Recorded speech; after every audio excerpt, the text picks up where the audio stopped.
নমস্কার, আমি মুকুলেশ রহমান বিশ্বাস বলছি। আপনারা নিশ্চয়ই দেখেছেন যে আজকে একটা অর্ডার বেরিয়েছে যে সারা পশ্চিমবাংলার যারা চুক্তিভিত্তিক শিক্ষক অর্থাৎ এসএসকে এমএসকে পার্শ্ব শিক্ষক থেকে শুরু করে শিক্ষাবন্ধু থেকে শুরু করে অনেক কিছু যারা আছে, যারা আমাদের বঞ্চিত শিক্ষক বলে আমরা দাবি করে এসেছি, তাদের জন্য রাজ্য সরকার একটি অর্ডার বের করেছে যে সকলেরই জন্য 5 লক্ষ টাকা রিটায়ারমেন্ট বেনিফিট দেওয়া হবে। আমি এই বিষয়ে বলি যে গত 6 তারিখে আমরা যৌথ আন্দোলনের মাধ্যমে একটা বিকাশ ভবন অভিযান আমরা সম্পন্ন করেছিলাম, যেখানে আমাদের মূল দাবি ছিল কয়েকটা। তার মধ্যে এটা অন্যতম দাবি যে যারা 60-65 শিক্ষক বলে নয়, সকল চুক্তিভিত্তিক শিক্ষক যারা আছে তাদের সকলেরই রিটায়ারমেন্ট বেনিফিট 5 লক্ষ টাকা করতে হবে। এটা আমাদের অন্যতম দাবি ছিল। গত 7 তারিখের যে নোটিফিকেশান, সেই নোটিফিকেশানে পরিষ্কার বলা আছে কারা কারা পাবে, কিন্তু তার মধ্যে একটা বিষয় উল্লেখযোগ্য যে এখানে কিছু নাম নাই, যেমন সুপারভাইজার থেকে শুরু করে শিক্ষাবন্ধু যেগুলোর নাম নেই।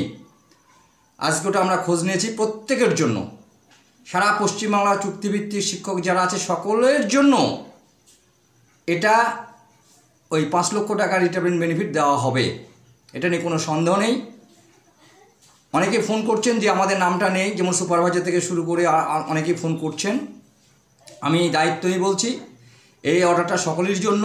পরবর্তী সময় ম্যাচিং অর্ডার আবার একটা বেরোচ্ছে, ওটা অ্যানেক্স করে।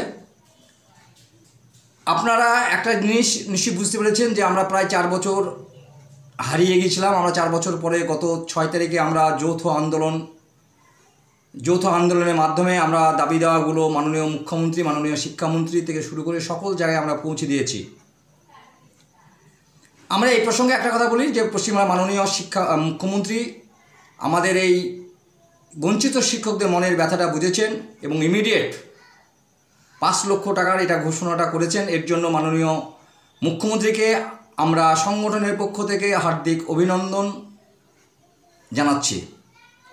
পাশাপাশি একটা বিষয় আছে, অনেকগুলো দাবির মধ্যে একটা দাবি হয়তো উনি পূরণ করেছেন। এখন বেতন বৃদ্ধির যে বিষয়টা, গত রবিবারের দিন আমাদের সংগঠনের প্রতিনিধি মাননীয় মুখ্যমন্ত্রীর বাড়িতে গেছিলেন। সেখানে জরুরি ভিত্তিতে বিকাশ ভবনের চিঠি পাঠানো হয়েছে প্রিন্সিপাল সেক্রেটারির কাছে এবং কমিশনারের কাছে।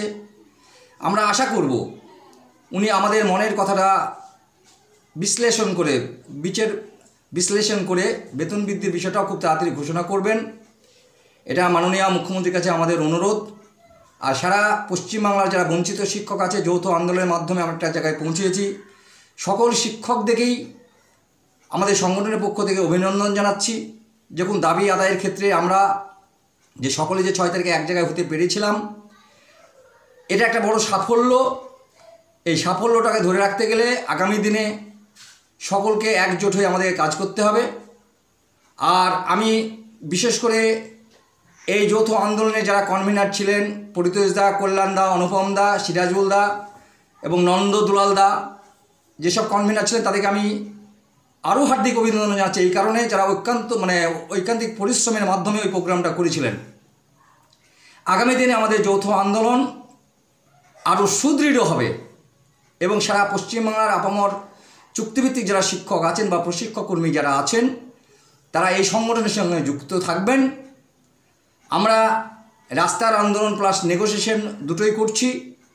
আশা করছি আমাদের আগামী দিনে আমাদের দাবি দেওয়াটা যৌথ আন্দোলনের মাধ্যমে সরকারের কাছ থেকে আমরা পাব এবং মাননীয় মুখ্যমন্ত্রী আমাদের বিষয়গুলো আরও বিচার বিশ্লেষণ করবেন এবং আমাদের মনের কথাটাকে বুঝে আমাদের বেতন বৃদ্ধির বিষয়টাকে উনি তাড়াতাড়ি ঘোষণা করবেন। এই আশা রেখে আমি সকল বঞ্চিত শিক্ষক শিক্ষিকা যারা আছে, প্রশিক্ষক যারা আছে, সকলকে আবার অভিনন্দন জানিয়ে আমার সংক্ষিপ্ত বক্তব্য বা বার্তা পেশ করলাম।